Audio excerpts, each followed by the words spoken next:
Vamos fazer uma leitura bíblica no Evangelho de João. João capítulo 5. Farei leitura dos versos de 1 a 18. A cura de um paralítico. O Evangelho de João tem como propósito anunciar Jesus como Deus. E uma das coisas que nós encontramos aqui são 7 milagres. Esses 7 milagres falam a respeito de Jesus curando, Jesus fazendo obras que somente Deus assim pode fazer. E assim, essas passagens vão revelando, o poder de Jesus. Sempre é bom lembrar, quando a gente fala de milagre, às vezes a gente tem como o centro, o foco, a pessoa que é curada.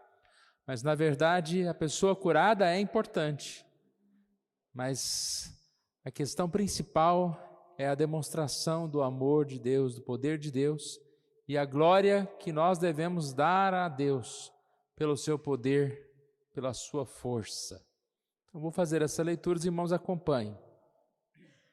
Passadas estas coisas, havia uma festa dos judeus e Jesus subiu para Jerusalém. Ora, existe ali junto à porta das ovelhas um tanque chamado em hebraico Betesda, o qual tem 5 pavilhões. Nestes jazia uma multidão de enfermos, cegos, coxos, paralíticos, esperando que se movesse a água, porquanto um anjo descia em certo tempo agitando-a. E o primeiro que entrava no tanque, uma vez agitada a água, sarava de qualquer doença que tivesse. Estando ali um homem enfermo, havia 38 anos. Jesus, vendo-o deitado e sabendo que estava assim há muito tempo, perguntou-lhe: queres ser curado? Respondeu-lhe o enfermo: Senhor, não tenho ninguém que me ponha no tanque quando a água é agitada, pois enquanto eu vou, desce outro antes de mim. Então lhe disse Jesus: levanta-te, toma o teu leito e anda. Imediatamente o homem se viu curado e, tomando o leito, pôs-se a andar. E aquele dia era sábado. Por isso disseram os judeus ao que fora curado: hoje é sábado, não te é lícito carregar o leito. Ao que lhe respondeu: o mesmo que me curou me disse: toma o teu leito e anda. Perguntaram-lhe eles: quem é o homem que te disse: toma o teu leito e anda? Mas o que fora curado não sabia quem era, porque Jesus se havia retirado, por haver muita gente naquele lugar. Mais tarde, Jesus o encontrou no templo e lhe disse: olha, que já estás curado, não peques mais, para que não te suceda coisa pior. O homem retirou-se e disse aos judeus que fora Jesus quem o havia curado. E os judeus perseguiram Jesus, porque fazia estas coisas no sábado. Mas ele lhes disse: meu Pai trabalha até agora, e eu trabalho também. Por isso, pois, os judeus ainda mais procuravam matá-lo, porque não somente violava o sábado, mas também dizia que Deus era o seu próprio Pai, fazendo-se igual a Deus. Uma passagem cheia de detalhes, e como nós estávamos falando há pouco, este é o terceiro milagre de Jesus, entre 7 milagres que estão aqui no Evangelho de João. O primeiro, a transformação da água em vinho. O segundo, a cura do oficial do rei, que nós vimos a semana passada. E agora a cura de um paralítico. A intenção maior aqui de João é anunciar Jesus como Deus. E todas as coisas que Deus faz têm um propósito, como nós vimos. A mim compete fazer a vontade do Pai. A minha comida é fazer a vontade do Pai. E aqui o fato de ser sábado já é o momento em que esse milagre já começa a gerar uma certa polêmica. Se você pensar nos outros milagres, num casamento era algo mais restrito. A cura do filho do oficial do rei também foi algo que não envolveu tanta gente. Mas esse aqui é um momento em que uma multidão de enfermos está no lugar e ele cura uma pessoa. Repare que a intenção não era simplesmente sair curando todo mundo, né? Fazer uma fila de cura, mas uma pessoa basta, e ele cura essa pessoa no sábado. E se vê aqui a questão desses homens se levantarem contra Jesus. Como que Jesus respondeu àqueles? Meu pai trabalha até agora e eu trabalho também. Imagina que eles estavam bravos por ele estar curando no sábado, bravos até com o homem que estava carregando o leito. Olha a capacidade daqueles homens de olharem, né, de forma errada para a lei. Até carregar um leito era pecado. E aí Jesus diz ao meu pai, ou seja, ele estava se dizendo o próprio Deus. E eles ficaram muito mais bravos com Jesus. Mas vamos aqui, irmãos, à passagem. Nós vemos aqui, a partir do verso 1 e 2, que havia uma festa e Jesus subiu para Jerusalém. Curioso que Jesus subiu para Jerusalém e ele não necessariamente precisava passar nesse tanque, muito menos entrar naquele lugar. E aqui, mais uma vez, a gente percebe que Jesus tem uma agenda específica.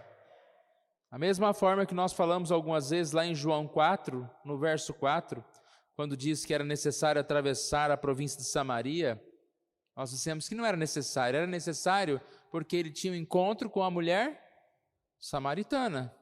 E agora ele vai para uma festa, mas ele, ao invés de ir direto lá para Jerusalém, para o lugar da festa, ele dá uma parada no tanque aqui, no lugar chamado Porta das Ovelhas, onde havia um tanque de Betesda. A palavra Betesda significa casa de misericórdia. E aqui nós vemos que neste lugar havia uma multidão de enfermos, cegos, coxos, paralíticos. E a história aqui é bem curiosa, né, irmãos? Aqui está entre chaves. A gente percebe que a afirmação aqui, ela é uma afirmação que não é correta no sentido de que pode ser algo apenas, digamos assim, da tradição e não real, porque é bem estranha essa história de um anjo que desce, move uma água e o primeiro que entra no tanque é curado de uma doença que tivesse. Então essa passagem aqui que está entre os colchetes. O que se conta é que naquela região existia um templo pagão e havia essa tradição que essas águas do tanque curava. Ela começa com uma tradição para os pagãos que vão lá, mas o povo judeu começa a ir lá também, né? Você percebe que uma pessoa que está com uma doença incurável, né, ela vendo uma esperança de cura, ela vai até ela. Muitas vezes ela deixa a própria crença dela para buscar essa cura. E isso que acontecia, aquelas pessoas iam para lá. Esse homem que estava ali, que é o alvo de Jesus, entre tantos, né, entre a multidão, ele é destacado, é um homem que estava há 38 anos. Então percebe-se que por mais que a gente fale, era um lugar de templo pagão em que não acontecia nada, é difícil uma pessoa ser enganada por tanto tempo, ficar num lugar onde não acontecesse nada. Então alguma cura acontecia ali, provavelmente, mas nós não sabemos o que se passava de forma correta. E Jesus vai a esse local. E os versículos 3 e 4, né, contam essa história que eu acabei de dizer. E no versículo 5 e 6 fala que havia este homem enfermo, e Jesus está nesse lugar, vendo-o deitado, sabendo que estava ali há muito tempo, perguntou-lhes: queres ser curado? E aqui a gente percebe já então a proximidade de Jesus, a misericórdia de Jesus para com esse homem. Ele tem uma história, Jesus conhece essa história. Como Jesus conhece essa história, né? Jesus é Deus, ele conhece a história. Ou alguém pode ter contado para ele a respeito daquele homem. E Jesus vem com grande misericórdia sobre a vida daquele homem e perguntou se ele queria ser curado. Um fato importante para a gente ver, irmãos, é a iniciativa de Jesus. Jesus vai até aquele lugar. Jesus chama aquele homem específico e Jesus oferece a cura para aquele homem específico.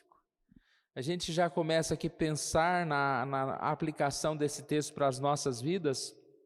Nós percebemos que Deus tem sim essa agenda para conosco. Quando a gente fala de multidão, nós pensamos que em meio a uma multidão de pessoas, Jesus nos amou. E Jesus vem e ofereceu a cura para nós, ofereceu a salvação para nós. Jesus cuidando de nós. Se dependesse de nós, nós não estaríamos indo até Jesus. Mas Jesus vem até nós e Jesus oferece a cura. Queres ser curado? Qual foi a resposta daquele homem? Respondeu-lhe o enfermo: Senhor, não tenho ninguém que me ponha no tanque quando a água é agitada, pois enquanto eu vou, desce outro antes de mim. Quando a gente vê essa resposta, talvez ela pareça estranha, mas eu creio aqui que ele está respondendo mais ou menos assim: eu quero, mas é impossível.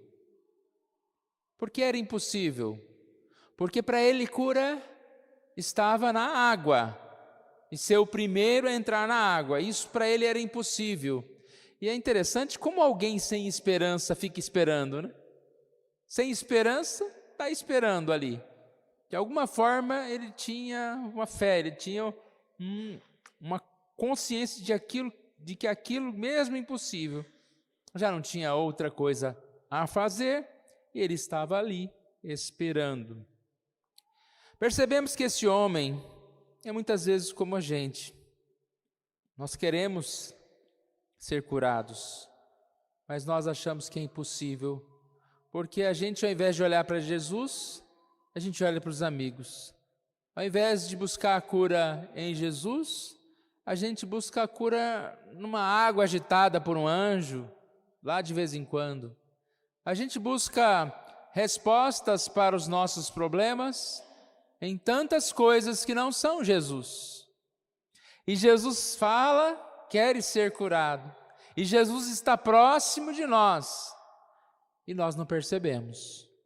Tanto esse homem que não percebeu, que mesmo depois de curado, quando perguntaram para ele, mas quem mandou você tomar esse leite e andar? Eu não sei, que ele saiu de lá. Ele não ficou lá, né? Imagina se Jesus, depois de curar aquele homem, ele ficasse naquele lugar. Seria impossível. Então ele sai dali, porque a notícia iria se espalhar em meio àqueles homens ali doentes, e a multidão viria atrás dele, mas ele sai daquele lugar. E ele então diz: não tenho ninguém, não tenho ninguém. As dificuldades que eu estou enfrentando são muito grandes. Os caminhos não são fáceis. Mas ele tinha a solução, era Jesus. Jesus se compadece da sua dor, Jesus sabia da sua necessidade. E aí ele diz, versículo 8, levanta-te, toma o teu leito e anda. Simples assim, né? Levanta, toma o teu leito e anda. Queres ser curado? Não tenho ninguém. Não posso entrar na água. Levanta, toma o teu leito e anda.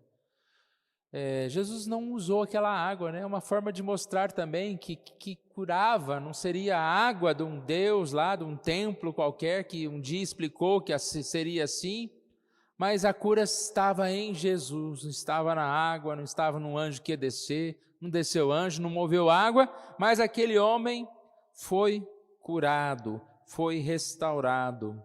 Houve assim essa mudança na vida daquele homem. A sequência aqui que nós lemos, ela é importante porque aparentemente a cura daquele homem foi mais material do que espiritual, foi a cura da sua saúde. Ele ali de um momento para o outro, né? A cura de Jesus, ela pode ser algo progressivo, mas pode também ser de um momento para o outro. Houve uma mudança de um momento para o outro, e aquele homem passa a andar. E na sequência, nós percebemos aqui no versículo 14, que mais tarde, não sabemos quanto tempo mais tarde, se alguns dias depois, Jesus encontra com aquele homem. E Jesus fala o que para ele? Olha que já estás curado, não peques mais, para que não te suceda coisa pior. Coisa pior. Nós não precisamos interpretar aqui que ele estava enfermo por causa de algum pecado e agora, se ele continuar a pecar, ele vai ficar novamente enfermo de uma doença pior. Uma forma de se entender esse texto que eu acredito que é a mais correta é que aquele homem foi curado fisicamente, mas quando Jesus encontra com ele, vê que ele estava em uma vida de pecado. E ele diz, não peques mais, para que não suceda coisa pior. Que coisa pior que pode existir do que você ser um paralítico, do que você não poder andar, do que você não ter a sua saúde? Pior mesmo é só perder a vida eterna. E algo pior para aquele homem, se ele permanecesse no pecado, era não ter a salvação. Então aqui Jesus está oferecendo uma nova cura para ele, para que ele abandone o seu pecado. Nós sabemos que nós pecamos, mas nós não podemos andar em pecado, nós não podemos viver no pecado. E aqui Jesus fala para ele, não pequeis mais, não viva como você está vivendo, para que não aconteça coisa pior. É uma passagem com muitos detalhes, irmãos, e nós podemos ver aqui algumas coisas importantes para nós. Primeiro é essa grande misericórdia e o amor de Jesus, em ter o encontro marcado conosco, em nos chamar pelo nome, em nos conhecer, em conhecer a nossa necessidade. O grande amor e misericórdia de Jesus, de nos dar o sustento físico e de nos dar o sustento espiritual. Quantas necessidades nós temos assim, irmãos, resolvidas, né, solucionadas por Jesus. Mas mais do que a cura, mais do que a saúde física, é a nossa bênção espiritual que Ele assim nos dá.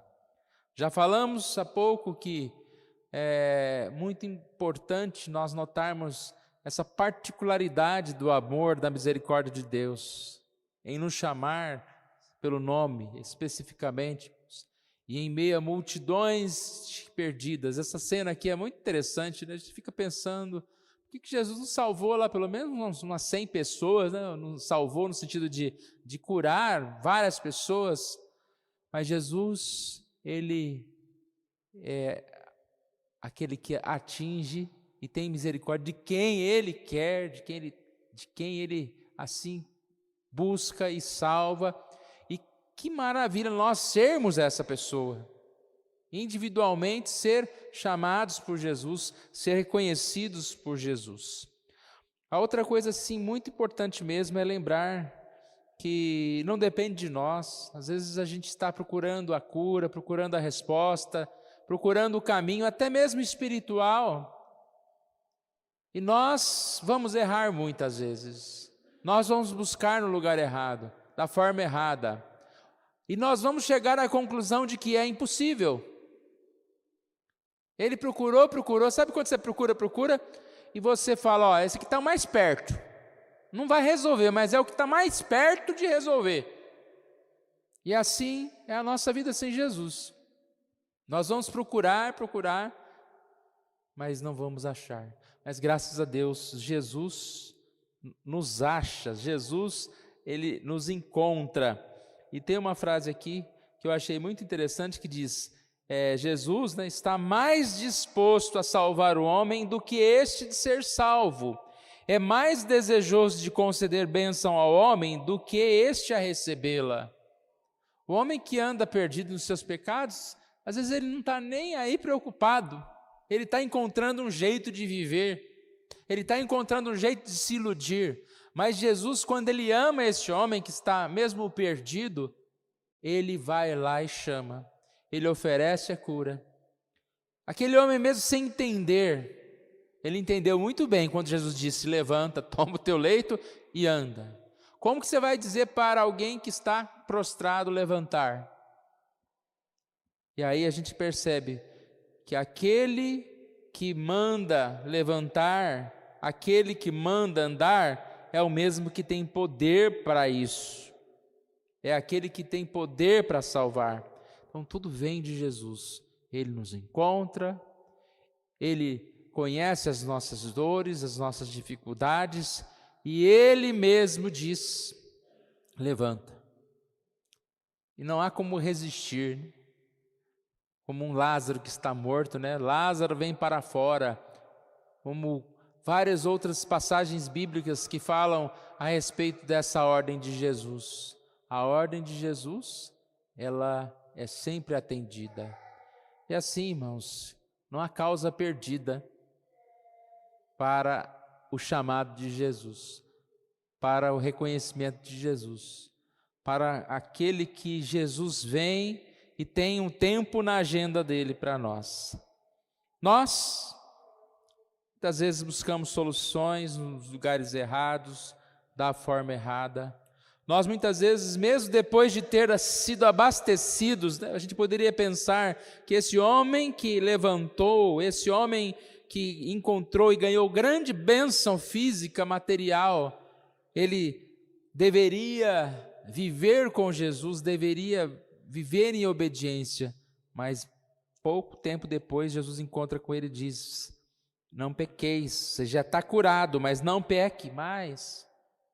E é o retrato, irmãos, que acontece muitas vezes conosco, que nós somos tão abençoados e Deus nos socorre na enfermidade, Deus nos socorre no momento em que nós estamos desempregados, Deus nos socorre trazendo a solução, resolvendo problemas que os nossos filhos estão passando, Deus nos socorre, mas muitas vezes Jesus volta e fala: e agora? Já está curado, já está resolvido o seu problema, aquele que você clamou por ele. Não peques mais, ande nos meus caminhos, faça a minha vontade, seja completo. Esse Jesus completa, a salvação é completa, ele vem com misericórdia, de amor, e de forma completa abençoa as nossas vidas, transforma as nossas vidas.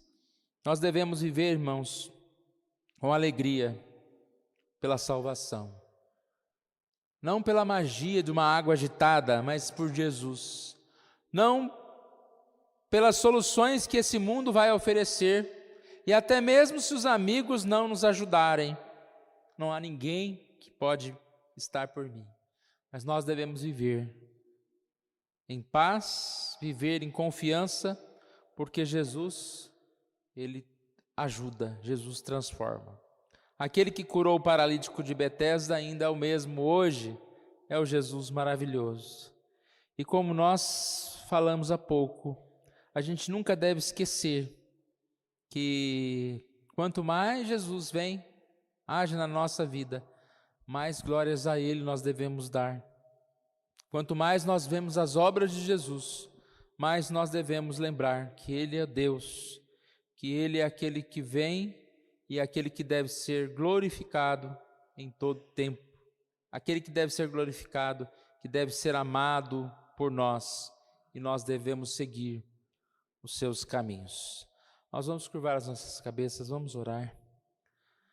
Pai querido, nós agradecemos a Ti, Senhor Deus, por mais uma oportunidade que o Senhor nos dá, ó Deus. Sabemos que nós estamos aqui em meio a tantas pessoas, tantas necessidades, momentos de dificuldades, de enfermidade, momentos, problemas emocionais, problemas, ó Deus, que nós olhamos e falamos: eu estou tentando, mas é impossível. Pessoas não me ajudam, a condição não me ajuda, outros resolvem os seus problemas na minha frente, mas eu não consigo a solução. Ó Pai amado, que o Senhor Deus esteja aumentando a fé dessas pessoas, aumentando a nossa fé, ó Pai, porque a tua palavra para nós é: queres ser curados. Que nós possamos ter essa fé, buscar a cura, ó Deus, e nós possamos assim, ó Deus, confiar no Senhor.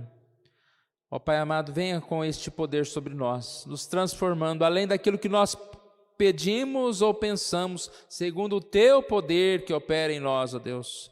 E venha, ó Deus, fazer essa obra completa nas nossas vidas, transformando-nos, levando-nos, ó Pai, para mais perto do Senhor, Deus. Obrigado pela tua mensagem, pela tua palavra, e que o Senhor nos abençoe, que o Senhor Deus venha nos fortalecer mais e mais. Oramos assim em nome de Jesus. Amém.